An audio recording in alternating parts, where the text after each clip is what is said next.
જય નારાયણ વિદ્યાર્થી મિત્રો, ધોરણ 3 વિષય આસપાસ એટલે કે પર્યાવરણ પ્રકરણ નંબર 17. તેનું નામ છે પત્રનો પ્રવાસ. આજે આ પાઠનો આપણે અભ્યાસ કરીશું. જય નારાયણ વિદ્યાર્થી મિત્રો, આજે આપણે પાઠ નંબર 17 પત્રનો પ્રવાસ. તમે પ્રવાસ કરો છો, જે ફરવા જાઓ છો, એ આપણો પ્રવાસ કહેવાય. એ રીતે આ પત્રનો પ્રવાસ આપણે પાઠ સમજવાનો છે. તો કે પત્ર ક્યાં મળે? તો કે પોસ્ટ ઓફિસમાં. ક્યાં મળે? પોસ્ટ ઓફિસમાં. અને પોસ્ટ ઓફિસ શું છે? તો કે એ જાહેર મિલકત કહેવાય. શું કહેવામાં આવે છે? જાહેર મિલકત. તમને થશે જાહેર મિલકત કેમ? તો કે ત્યાં બધી જ જાતના લોકો અને બધા જ એટલે ગરીબ અમીર બધા જ પોસ્ટ ઓફિસમાં જઈ શકે છે. એટલે કે જાહેર મિલકત કહેવામાં આવે છે. તો જાહેર મિલકતમાં બધા જ જાય છે. તો આમાં આપણે પત્રની વાત કરવાની છે.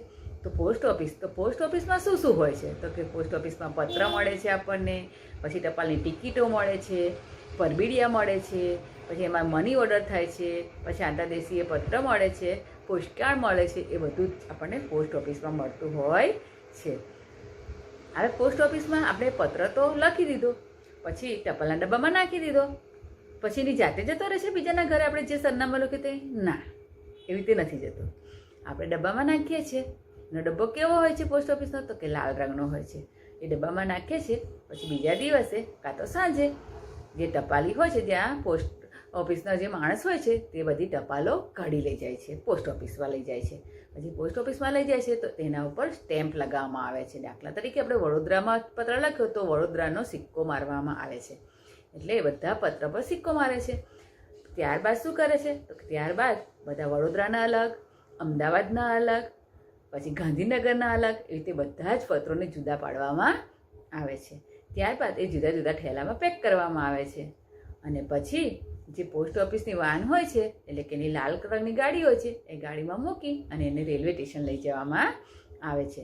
રેલવે સ્ટેશન લઈ જાય એને ટ્રેનમાં મૂકવામાં આવે છે. અને ટ્રેન દ્વારા અમદાવાદના પત્ર અમદાવાદ મોકલવામાં આવે છે, રાજકોટના તો રાજકોટ, ભાવનગરના તો ભાવનગર, એવી રીતે અલગ અલગ જગ્યાએ મોકલવામાં આવે છે. પછી ત્યાંની પોસ્ટ ઓફિસમાં જાય છે. ત્યાં પછી પાછી બીજી સ્ટેમ્પ મારવામાં આવે છે કે ત્યાંનો સિક્કો મારવામાં આવે છે. અને પછી એ પત્રો ત્યાં સરનામા પ્રમાણે એટલે કે રહેઠાણ અલગ કરવામાં આવે છે. રહેઠાણ પ્રમાણે તેને શું કરવામાં આવે છે? અલગ કરવામાં આવે છે. દાખલા તરીકે કોઈ ગોત્રીના હોય, તો કોઈ ગોરવાના હોય, કે સિટીના હોય, એ રીતે અલગ કરવામાં આવે છે. ત્યારબાદ શું કરવામાં આવે છે? તો કે ટપાલીને આપવામાં આવે છે. અને જે એરિયાના ટપાલી ભાઈ હોય છે તે લોકો એ પત્રને જે સરનામું હોય છે એ સરનામે પહોંચાડે છે. આ પ્રમાણે આ પત્રની આપણે સફર એટલે કે પત્રનો પ્રવાસ આપણે ટૂંકમાં સમજ્યો. હવે સવિસ્તર પાઠ આપણે આગળ સમજીશું.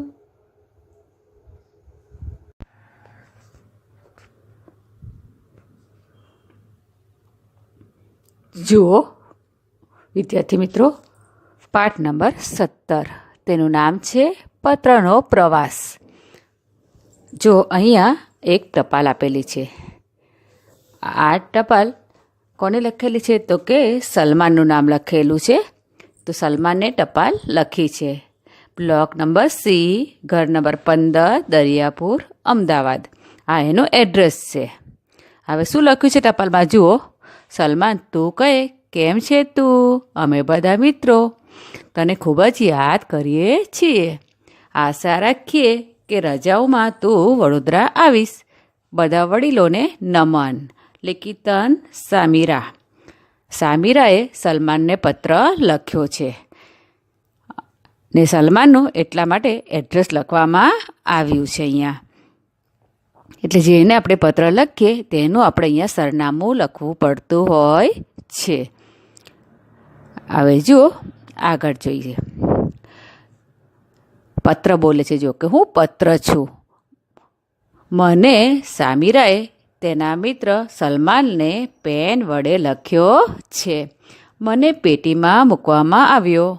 ટપાલીએ મને બહાર કાઢ્યો, મને બેગમાં મૂક્યો અને ટપાલીની સાયકલ પર બેસીને મેં સવારી કરી અને પોસ્ટ ઓફિસ પહોંચ્યો. કઈ પહોંચ્યો? Post office. મને બેગમાંથી બહાર કાઢવામાં આવ્યો. મારા ઉપર સખત છાપ પાડવામાં આવી. જુઓ, પત્રમાં અહીંયા છાપ પાડવામાં આવી છે. દેખાય છે તમને? એ છાપ વડોદરા પાડવામાં આવી છે. છાપ વડોદરાની હતી, જ્યાંથી મારી સફર ચાલુ થઈ. મારા ઉપર છાપ લગાવ્યા પછી મને મોટી બેગમાં મૂક્યો, અને આ બેગમાં બીજા ઘણા પત્રો હતા. બધા અમદાવાદના હતા, અને લાલ રંગની ટપાલ વિભાગની ગાડીએ મને રેલવે સ્ટેશન પહોંચાડ્યો. ટપાલની ગાડી કેવી હોય છે? તો કે લાલ રંગની હોય છે. ત્યાંથી મને અમદાવાદની ટ્રેન મળી, એટલે કે અમદાવાદની ટ્રેનમાં એને મૂક્યો. એક દિવસની યાત્રા પછી હું અમદાવાદ પહોંચ્યો. સરનામા પર લખ્યા મુજબ મને વિવિધ વિસ્તાર મુજબ અલગ કરવામાં આવ્યો. અહીં એક બીજી છાપ મારા પર છપાઈ. છેવટે ટપાલીએ મને સલમાનના ઘરે પહોંચાડ્યો. હવે જુઓ, આ ચિત્ર આપેલું છે, એમાં પત્રની સફર છે. તો આપણે ક્રમમાં નંબર લખવાના છે. નીચે ચિત્રોમાં પત્રની મુસાફરી આપેલી છે. અહીં ચિત્રો ક્રમ મુજબ નથી, તેને યોગ્ય ક્રમમાં ગોઠવવાના છે અને વર્તુળમાં લખવાના છે. તમારે પણ તમારી ચોપડીમાં લખવાના છે. જુઓ, હવે પહેલાં શું થાય છે? જુઓ, પહેલાં સામીરાએ લખ્યો, એટલે જો લખવા બેઠી છે સામીરા. હા, તો તઈ શું આવે? નંબર 1, કે પહેલાં એને પત્ર લખ્યો. ત્યાર પછી સામીરા શું કરે છે? એ પત્ર લઈને ક્યાં જશે? તો કે પોસ્ટ ઓફિસના ડબ્બામાં, એટલે કે લાલ રંગના ડબ્બામાં એ નાખવા જાય છે. એટલે ત્યાં નંબર આવશે 2. જો લખ્યો તમે પણ 2 નંબર. હવે જુઓ, એ ટપાલ, બધા ટપાલી શું કરશે? બધા ટપાલને બહાર કાઢશે. એટલે જુઓ, આ ઠેલામાં ભરે છે, ત્યાં આવશે નંબર 3. ત્યાં નંબર આવશે 3. હવે આગળ જુઓ, એ બધી ટપાલી ક્યાં જાય છે? બધા ટપાલ લઈને અહીંયા સિક્કો મારે છે, છાપ મારે છે, પોસ્ટ ઓફિસમાં જઈને છાપ મારે. એટલે અહીંયા આવશે નંબર 4, કે છાપ મારે છે. હા, ત્યાર પછી ક્યાં જાય છે?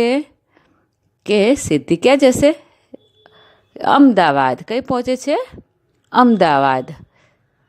હા, એટલે ત્યાં કયો નંબર આવશે? 5 નંબર. એટલે અહીંયા તમારે 5 નંબર લખવાનો. હવે અમદાવાદ ગયા પછી શું થાય છે? ટપાલ છે ક્યાં જાય છે? બધી છૂટી પાડવામાં આવે છે, એટલે કે એને અલગ અલગ કરવામાં આવે છે. એટલે અલગ અલગ કરી અને અલગ અલગ જગ્યાએ મોકલવા માટે એને સરનામા પ્રમાણે જુદી કરવામાં આવે છે. એટલે અહીંયા આવશે નંબર 6. બરાબર? એટલે કે ત્યાં લખવાનો નંબર 6. હવે ત્યાર પછી ટપાલી એને લેશે અને ક્યાં જશે? સલમાનનો બ્લોક નંબર કયો છે? 15. જુઓ, પેટી પર લખેલું છે 15. હા, તો સલમાનના ઘરે આવ્યો ટપાલી, એટલે ત્યાં એને નાખી, એટલે ત્યાં 7 નંબર આવશે.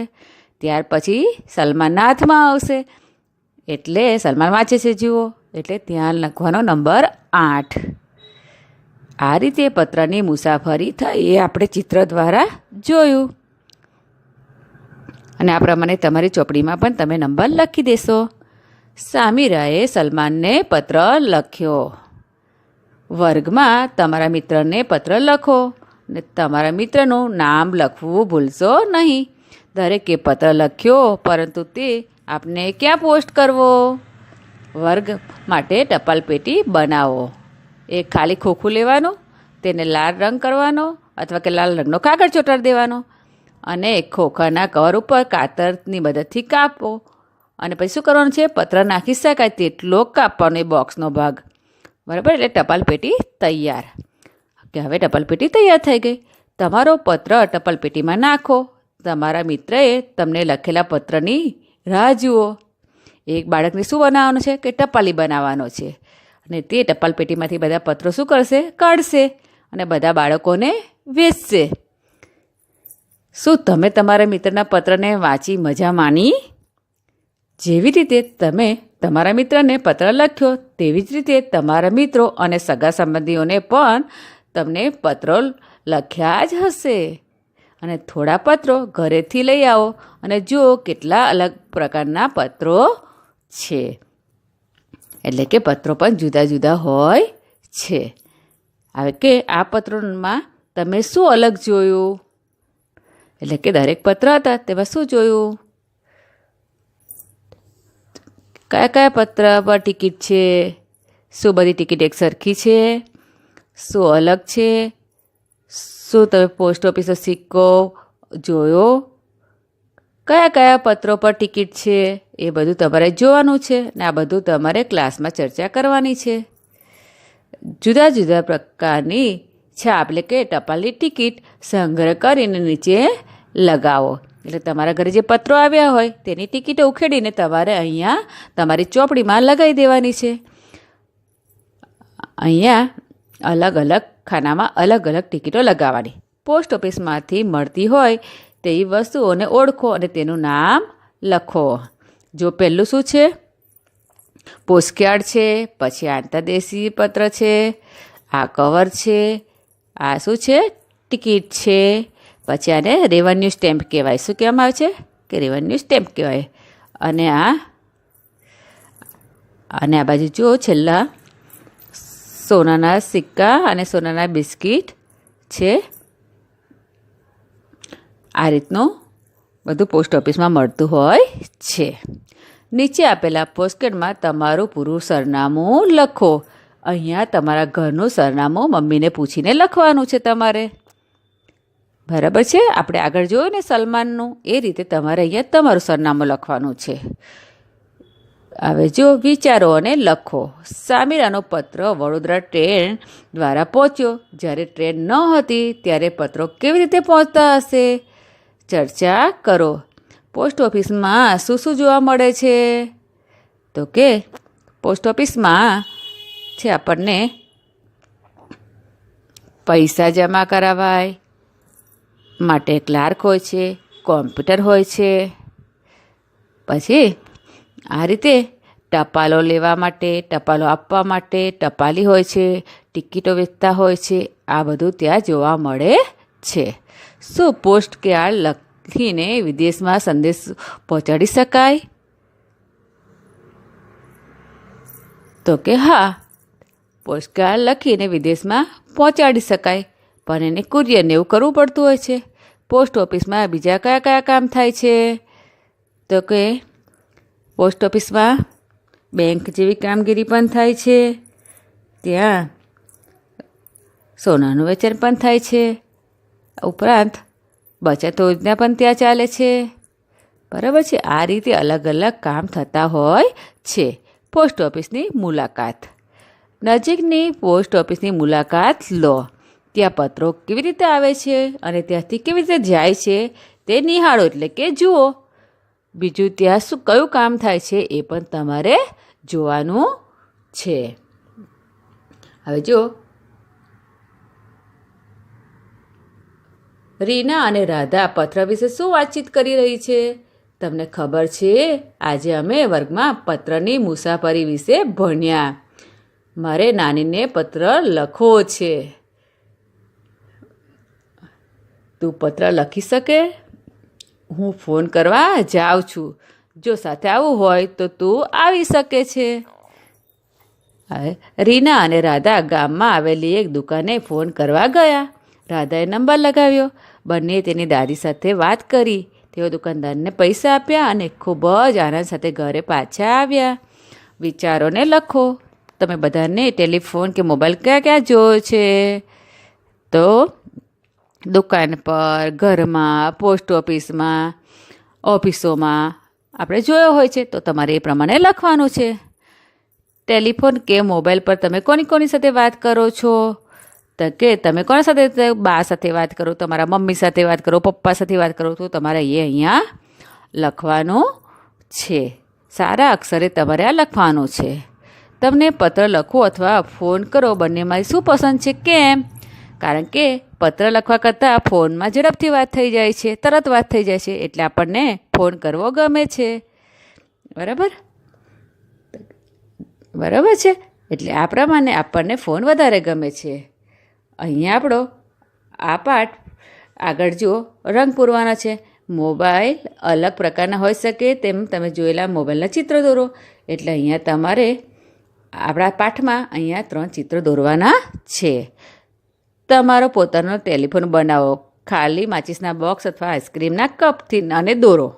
બંને માચિસ બોક્સ અથવા આઈસ્ક્રીમના કપમાં કાણું પાડવાનું અને બંને કાણામાંથી દોરો પસાર કરવાનો અને દોરાના બંને છેડે ગાંઠ મારવાની.